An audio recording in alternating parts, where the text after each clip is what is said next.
Hi everyone, I'm talking today about sleep, how that can impact fat loss, why it can turn to crap after 40 for a lot of us, and of course what you can do about it, because we want to have some practical strategies. If sleep is a problem for you or it's becoming a problem, obviously you want to know how to improve it. So I'll have all those things for you in this video.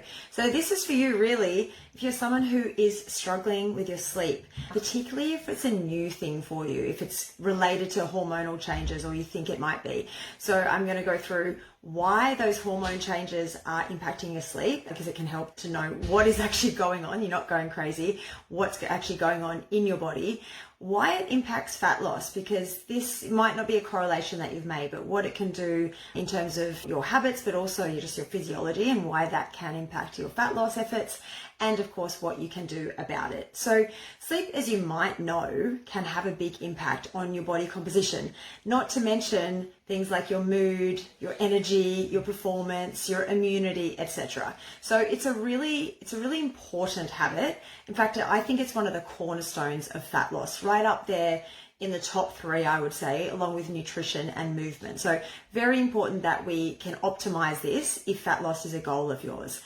Now, I often get asked, can I still lose body fat if I have poor sleep? Yes, of course you can. It is still possible to lose weight if your sleep is terrible. Does it make it harder? Absolutely. So it would make sense to try to optimize the sleep as much as you can in order to make fat loss easier. I don't know about you, but when I'm sleep deprived, I want to eat all the carbs. I don't want to move as much. And so just those things in general are much harder to manage if you're sleep deprived. I want to just put a little caveat on this if there's any new parents here or people who've got young kids and you're getting woken up in the night and it's nothing you can do about it. I'm really sorry. It sucks. This is potentially not going to be super helpful for you if there are things that are out of your control, as in external factors like kids waking you up in the night. But if it's an internal thing and that we can potentially have some impact on, then of course we want to know what we can do about it to make it better. I read a stat the other day, something like 60% of midlife women have sleep disturbances. I wouldn't actually be surprised if it's more, but 60% is still pretty high. More than half of us are having trouble with our sleep. So I want to start with why that is. Why are we starting to struggle in midlife? For a lot of us who've never struggled before, why is that actually happening?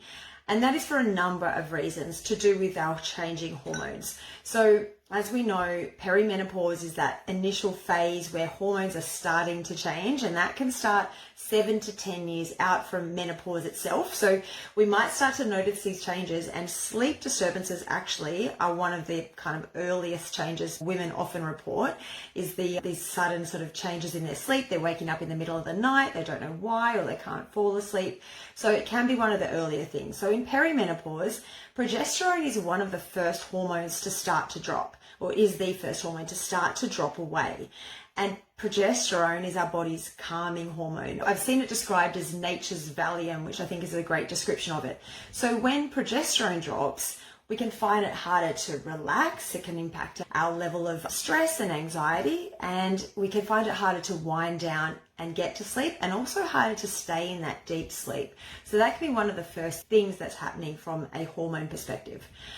Now, estrogen, we know how important estrogen is in our body, and of course it has an impact on our sleep hormones as well. So estrogen helps regulate melatonin, and melatonin, as you probably know, is the hormone that helps you get to sleep, helps you fall asleep at night. In a regular sleep cycle, as the night wears on, as we go into the night, our melatonin should start to increase, so we start to feel sleepy and want to go to bed. But when estrogen becomes erratic and chaotic in perimenopause, then melatonin can also become erratic, and we can have shallow sleep, and we can find it hard to get to sleep, or we can get to sleep but we wake up during the night, we have shallower sleeps or earlier wake up. So that can be impacted by melatonin. Estrogen also regulates cortisol, which is our stress hormone, and cortisol and melatonin have an inverse relationship. So at nighttime, in a regular sleep pattern, when melatonin's rising, cortisol should be dropping. So we're starting to get into that wind down zone. Then conversely, in the morning, as the dawn starts to break, our cortisol should start to rise as melatonin is falling. so that we are waking up naturally. That's a kind of normal sleep-wake cycle. When melatonin is high, cortisol should be low, and vice versa. But when either of these hormones get out of balance, then of course that's going to impact our ability to sleep. And when estrogen is up and down, of course, both of these can be impacted and they can be a bit topsy-turvy as well. We can also get cortisol spikes. Now, let me know if you are someone who at the moment, or you experience those random 3, 4, it's for some reason always 3 or 4 a.m. wake ups where you're like all of a sudden wide awake and you're like, I want to be asleep right now, but I'm awake. That 3 or 4 a.m. wake up is often driven by cortisol rising when it should still be a little bit dormant there. Those cortisol spikes in the middle of the night, not fun, but that can often be the reason. Blood sugar drops are also one of the reasons why we wake up in the middle of the night. So when our blood sugar starts to drop, and that's because estrogen is also important in the regulation of our blood glucose. So we can have this random blood sugar drop in the middle of the night, and that increases adrenaline. And of course, when adrenaline's up, you're going to wake up. So often you may not be aware of why you're waking up. You're just all of a sudden awake. But these are the things that can have an impact on that. Now, I want to talk a little bit about also what happens in your sleep, which is important, I think. Fat loss and muscle building happen in our sleep, not at the gym. We often think when we're working out at training or whatever, that's when we're building the muscle or losing the body fat. No, it happens in our sleep when we're recovering. But if our sleep is poor, that's obviously going to impact or hamper our ability to A, build muscle, that muscle protein synthesis is negatively impacted, and B, also to recover. So we might feel more tired in our workouts or more fatigued, or not able to push as hard as we otherwise would. Now, 2 other main ways that poor sleep, like whether that's quality or quantity, so they can both have an impact, of course. You might sleep 8 hours, but you wake up and don't feel rested. You know, that quality of sleep is not there. Or you might just be struggling to actually stay asleep for 7-8 hours because either you are getting woken up during the night, and maybe it's heat related, temperature related. Obviously hot flashes are a big thing in terms of wake ups, and that also can be to do with that estrogen regulating our body temperature as well, of course. So we're waking up during the night, or we're not able to get to sleep when we want to, so that quantity of sleep is not enough as well. And there's 2 main ways that impact that those quality and quantity of sleep can impact our fat loss directly. One is that when we are not well rested, what happens? Number 1, we don't move as much. We find it harder. We feel a bit more sluggish. We find it harder to move our bodies. We're not as animated as we might normally be. We're just generally a bit suppressed and flat, right? That's going to impact on your NEAT, which we've spoken about before, is your non-exercise activity thermogenesis. So essentially, all of the movement you're doing when you're not actually training, when you're not intentionally training. And NEAT can account for about 15% of your total energy expenditure in the day. So it's actually pretty significant overall. So if your NEAT is all of a sudden suppressed on a day-to-day basis, so instead of your NEAT accounting for 400 calories in your daily energy expenditure, all of a sudden it's only accounting for 200 calories, then you can see how inadvertently that lack of sleep can impact on your fat loss ability. That's number 1. Number 2 is, of course, it also impacts your hunger hormones. So we've got the desire maybe, or the potential that we want to eat more or eat more calories. So our hunger hormones are ghrelin and leptin. Ghrelin is our hunger hormone that makes us hungry, right? So ghrelin is up when we're sleep deprived. So we're naturally hungrier. And I definitely feel this on a personal level. When I'm tired, I just want to eat all day. And the other hunger hormone, or leptin, is our satiety hormone. So our fullness hormone, our hormone that tells our brain we've had enough to eat, that's suppressed when we're lacking sleep. So we've got this double whammy of we're more hungry, and then when we do eat, we don't get full as easily. So then naturally that it's much easier to eat more calories than you otherwise would. So we've got moving less and potentially eating more.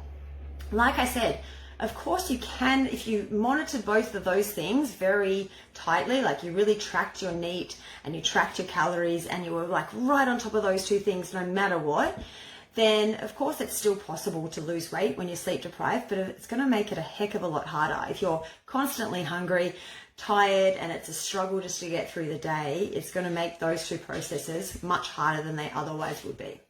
Like I said, you can fix it, but let's go through a couple of those options now.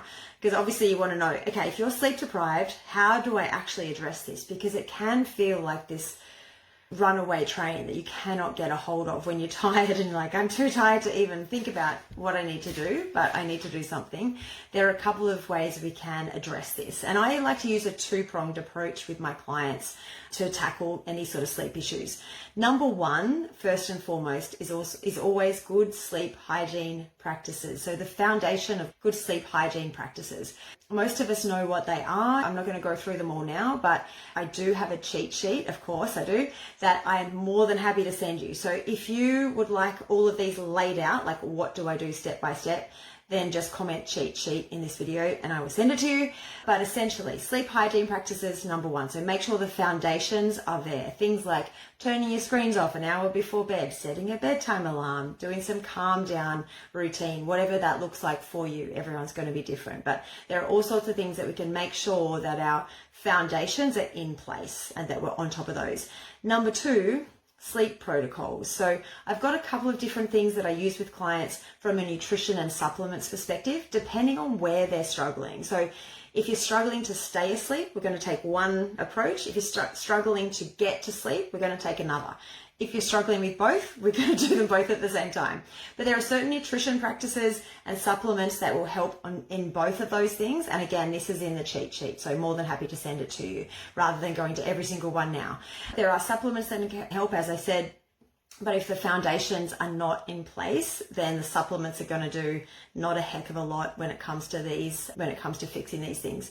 Magnesium glycinate is always my number one go-to supplement because it can help with sleep. So if you're not already taking that, then that would be my first port of call, but there's a couple of other things that we can definitely throw in there if that's not having the impact that we would like it to. Like I said, comment cheat sheet. I will send that to you if you need it. And then let me know if you have any questions around any of that as well. Hope that was helpful for you all. I'll talk to you soon. Bye.